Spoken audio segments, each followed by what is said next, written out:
un homme qui portait une arme au nom du président, se retrouve aujourd'hui enchaîné au nom de la justice. Et ce qui s'est passé dans cette salle d'audience à Ouagadougou, le 5 juin 2026 va vous glacer le sang. Au Burkina Faso, il y a des noms qu'on ne prononce qu'à voix basse. Des hommes qui opèrent dans l'ombre du pouvoir, loin des caméras, loin du bruit. Des hommes dont la simple présence suffit à faire taire les autres. Le capitaine Abdul-Kader Zanré était l'un de ces hommes-là, chef de la sécurité présidentielle sous Paul-Henri Sandaogo Damiba, l'homme qui avait renversé le président.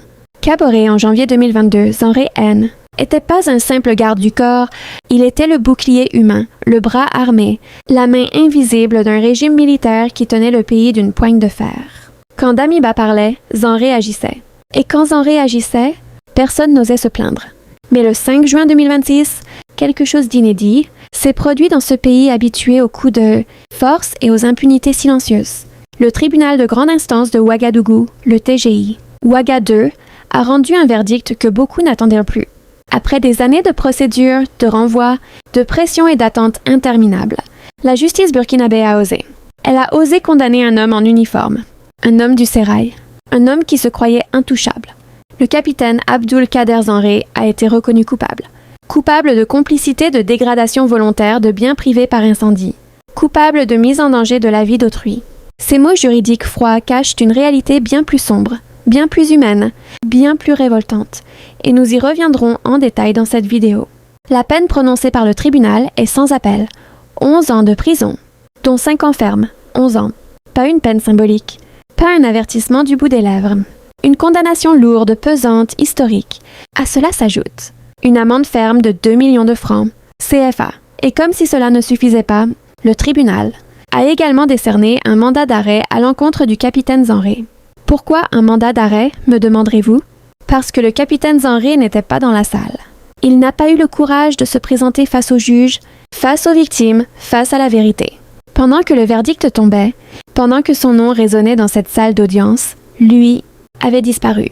Où est-il aujourd'hui? Personne ne le sait officiellement. Et c'est précisément cette question qui rend cette affaire encore plus explosive. 3 autres prévenus étaient également dans le box des accusés ce jour-là. 3 militaires aux surnoms qui sonnent comme des noms de guerre, Alpha, Braid et Shooter, Sawadogo Hamido, Boro Aboubakar et Poda Nania. Eux aussi ont été reconnus coupables. Mais leurs peines sont différentes. 5 ans de prison avec sursis et 2 millions de francs CFA d'amende chacun.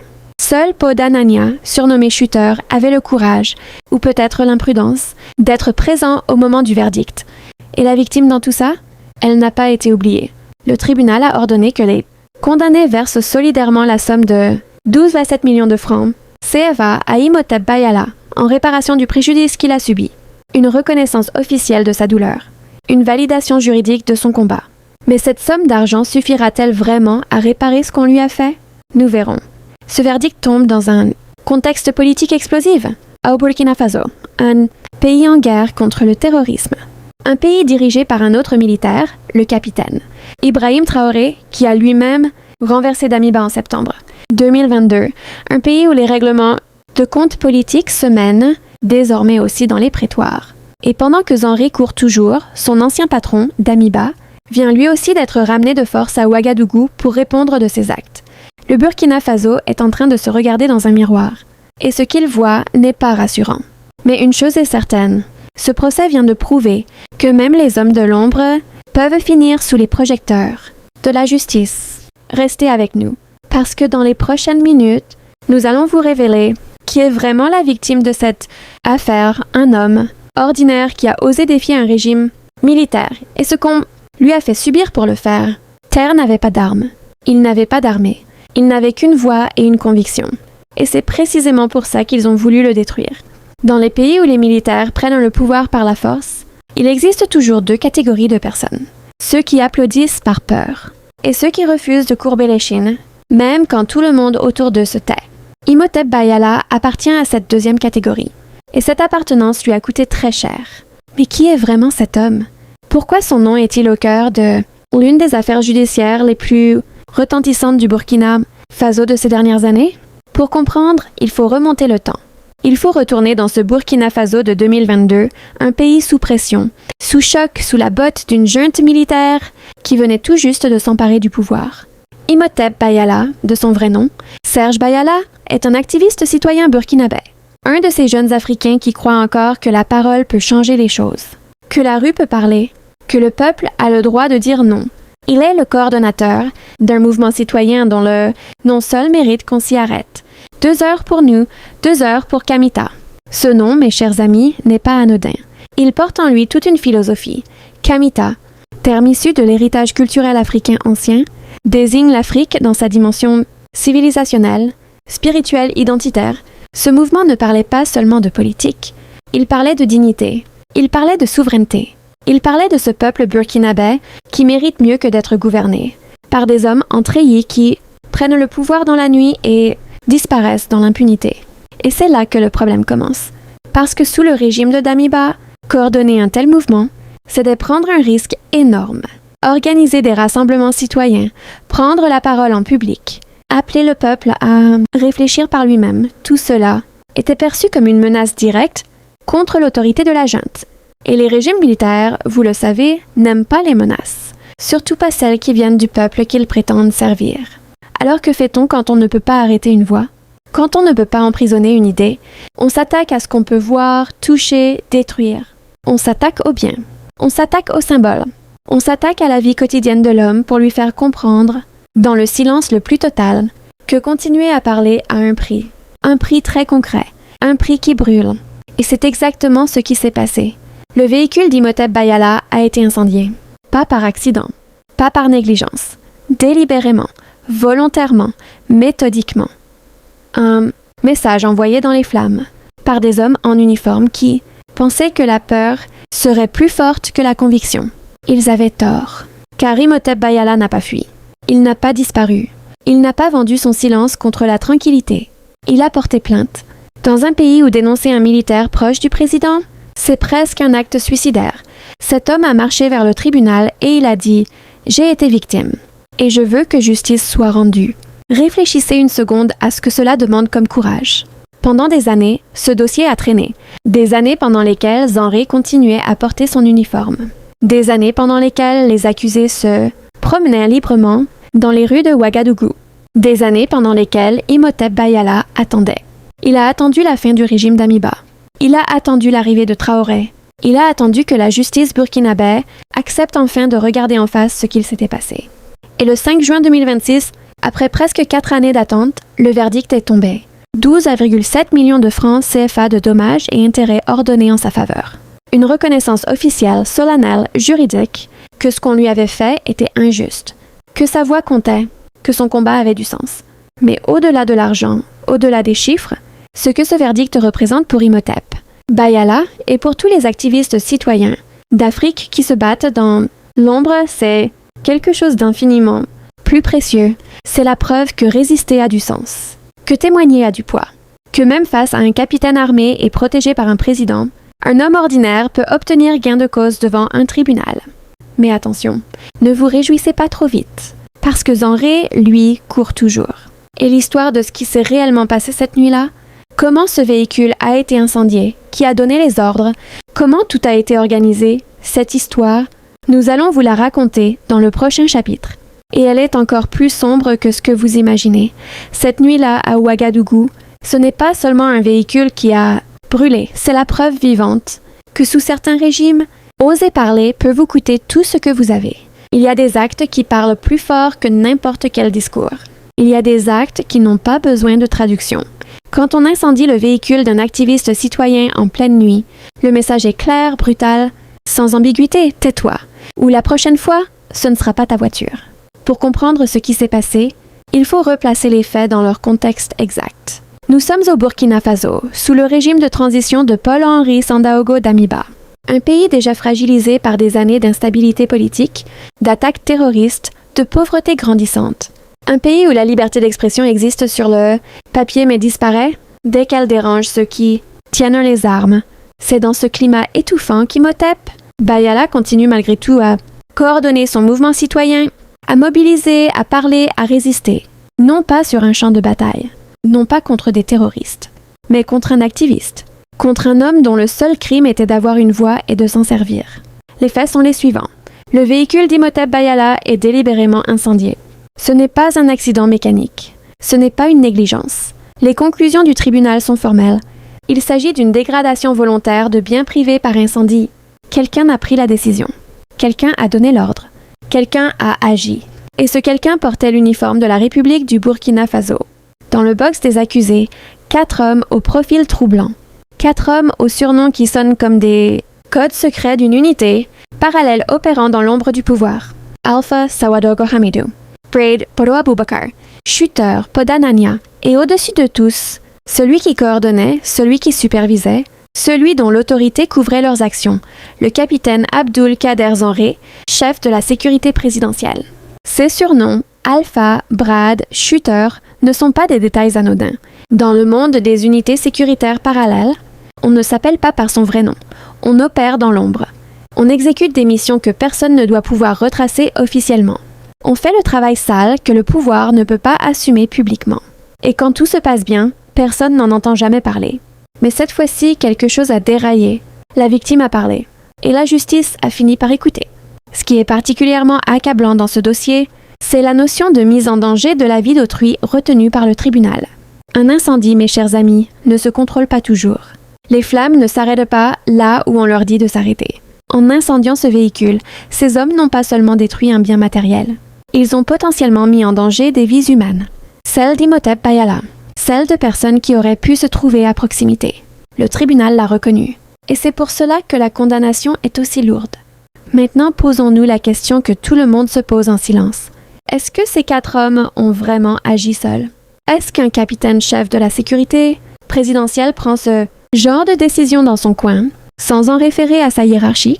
Est-ce que dans un régime militaire où chaque mouvement est surveillé, où chaque ordre descend d'en haut, de simples exécutants décident, spontanément d'incendier le véhicule d'un activiste connu? Réfléchissez.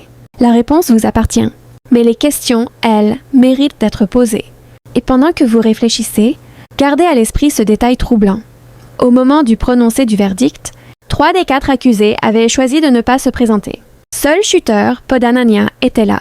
Les autres avaient disparu. Zanré en tête. Comme si quelqu'un les avait prévenus. Comme si quelqu'un leur avait dit « Car voilà ce que cet incendie révèle en réalité. » Il révèle l'existence de réseaux parallèles au sein des appareils sécuritaires africains. Des réseaux qui survivent au changement de régime. Des réseaux qui continuent à fonctionner même quand leur patron officiel est tombé. Des réseaux dont les membres se protègent mutuellement, se préviennent mutuellement, disparaissent mutuellement quand la justice approche. Imhotep Bayala a obtenu justice, officiellement, juridiquement, mais concrètement, le principal condamné court toujours. Et les 12,7 millions de francs CFA ordonnés en sa faveur, qui va les lui verser si Zanré reste introuvable? La justice a parlé. Mais le bras armé de cette justice, lui, hésite encore à se déployer jusqu'au bout. Ce que cette affaire nous enseigne, c'est que la violence contre les voix citoyennes en Afrique ne tombe pas du ciel. Elle est organisée, elle est planifiée, elle est exécutée par des hommes qui ont des noms, des grades, des fonctions officielles. Et parfois, pas toujours, mais parfois, la justice finit par mettre un nom sur ces visages cachés dans l'ombre. Dans le prochain chapitre, nous allons vous parler de l'homme qui orchestrait tout cela. Cet homme de l'ombre par excellence. Ce capitaine dont le pouvoir réel dépassait de loin ce que son grade officiel laissait supposer. Qui était vraiment Abdul Kader Zanré? Et comment un homme comme lui a-t-il pu agir aussi librement, aussi longtemps, sans jamais être inquiété? Il n'était pas président. Il n'était pas général. Mais dans les couloirs du pouvoir de Ouagadougou, son nom faisait plus peur que n'importe quel titre officiel. Voici l'homme que personne ne voyait, mais que tout le monde craignait. Dans chaque régime autoritaire, dans chaque junte militaire, dans chaque système où le pouvoir se tient par la force et non par le vote, il existe un personnage particulier. Un personnage qu'on ne présente jamais en public, qu'on ne cite jamais dans les discours officiels, qu'on ne photographie jamais en première ligne. Et pourtant, ce personnage est souvent celui qui tient les rênes les plus importantes. Celui sans qui rien ne fonctionne vraiment.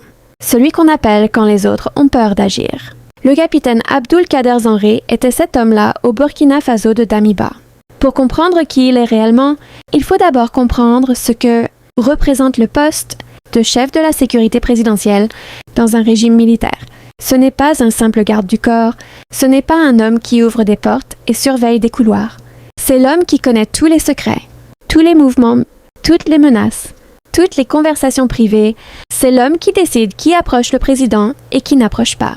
C'est l'homme qui, dans l'ombre, dessine les contours réels du pouvoir. Zanré n'avait pas le grade le plus élevé. Il n'avait pas le titre le plus ronflant. Mais il avait quelque chose de bien plus précieux dans un régime militaire. La confiance absolue du chef. Damiba lui faisait confiance. Et cette confiance, dans un système où la paranoïa est la règle et la trahison le sport national, valait de l'or. Elle valait même davantage. Elle valait l'impunité. Avec cette impunité venait un pouvoir réel, tangible, quotidien. Zanré pouvait agir. Zanré pouvait décider. Zanré pouvait envoyer des hommes, accomplir des missions que personne d'autre n'osait même formuler à voix haute. Et autour de lui gravitaient ces hommes aux surnoms. Alpha, Brad, Shooter, ces exécutants dévoués qui formaient une sorte d'unité informelle, une garde prétorienne de l'ombre, répondant directement à ses ordres sans jamais laisser de traces officielles. C'est ce type d'organisation, parallèle, qui rend les régimes militaires particulièrement dangereux. En surface, il y a une structure officielle, des grades, des règlements, des protocoles. Mais en dessous, il y a une autre structure, invisible, non écrite, non officielle, qui opère selon ses propres règles. Et c'est dans cette structure invisible que Zanré régnait, que ces hommes agissaient, que les décisions vraiment importantes se prenaient loin des regards et des procès-verbaux. Ce qui est fascinant et glaçant dans le profil de Zanré, c'est la durée de son impunité. L'incendie du véhicule d'Imhotep Bayala ne date pas d'hier. Les faits remontent à l'époque du régime. Damiba, près de 4 ans avant le verdict. 4 années pendant lesquelles Zanré a continué à vivre, à circuler, à exister dans ce pays sans jamais être véritablement inquiété. Comme si les faits qu'on lui reprochait n'existaient pas vraiment. Comme si sa proximité passée avec le pouvoir continuait à le protéger même après la chute de ce pouvoir. Car c'est là un phénomène que les Africains connaissent bien. Les régimes tombent, les présidents changent, les jeunes se succèdent. Mais les hommes de l'ombre, eux, restent. Ils se recyclent. Ils trouvent de nouvelles protections. Ils s'infiltrent dans les nouvelles structures. Leur réseau survit aux alternances parce que leur réseau n'est jamais officiel, jamais visible, jamais traçable. Zanré illustre parfaitement ce mécanisme. Et puis vient le moment du procès. Et là, quelque chose de révélateur se produit. Zanré choisit de ne pas se présenter. Pas d'explication publique. Pas de déclaration officielle. Juste une absence. Une fuite silencieuse. Et cela en dit long sur cet homme. Car un innocent, généralement, se présente pour se défendre. Un homme qui a confiance en sa position, en ses connexions, en son avenir, se présente et regarde les juges dans les yeux. Où est-il aujourd'hui? La question reste entière. Le mandat d'arrêt décerné à son encontre est une pièce de papier officielle. Mais un papier ne suffit pas à attraper un homme qui connaît les rouages du système sécuritaire. Burkinabé mieux que quiconque. Un homme qui sait comment on disparaît. Un homme qui sait quelles frontières traverser. Quelle connexion activer. Quel réseau solliciter pour rester hors de portée. Il y a quelque chose de profondément symbolique dans cette fuite. Zanré a passé des années à protéger un président, à surveiller les ennemis d'un régime, à traquer ceux qui menaçaient le pouvoir en place. Et aujourd'hui, c'est lui qui se cache. Lui qui fuit, lui qui est traqué. La roue a tourné, mais elle n'a pas encore fini de tourner. Parce que l'histoire de Zanré ne s'arrête pas à sa propre condamnation. Elle s'inscrit dans un tableau bien plus large, bien plus vertigineux. Un tableau qui implique son ancien patron, Damiba lui-même, aujourd'hui extradé à Ouagadougou et poursuivi pour des faits autrement plus graves. Un tableau qui révèle, couche après couche, à quel point le Burkina Faso de ces dernières années a été gouverné, non par des institutions mais par des hommes avec des ambitions, des réseaux, des secrets et des crimes. Et dans le prochain chapitre, nous allons nous pencher sur ce mandat d'arrêt qui court toujours, sur cette question qui brûle toutes les lèvres à Ouagadougou. Où est Zanré? Est-il protégé? Et si oui, par qui? Parce que derrière, la fuite d'un homme se cache. Souvent tout un système qui refuse de rendre des comptes. La justice a prononcé son nom. Elle a fixé sa peine. Elle a signé son mandat d'arrêt. Mais le capitaine Zanré, lui, reste introuvable. Et dans un pays comme le Burkina Faso, quand un homme de l'ombre disparaît, c'est rarement un hasard.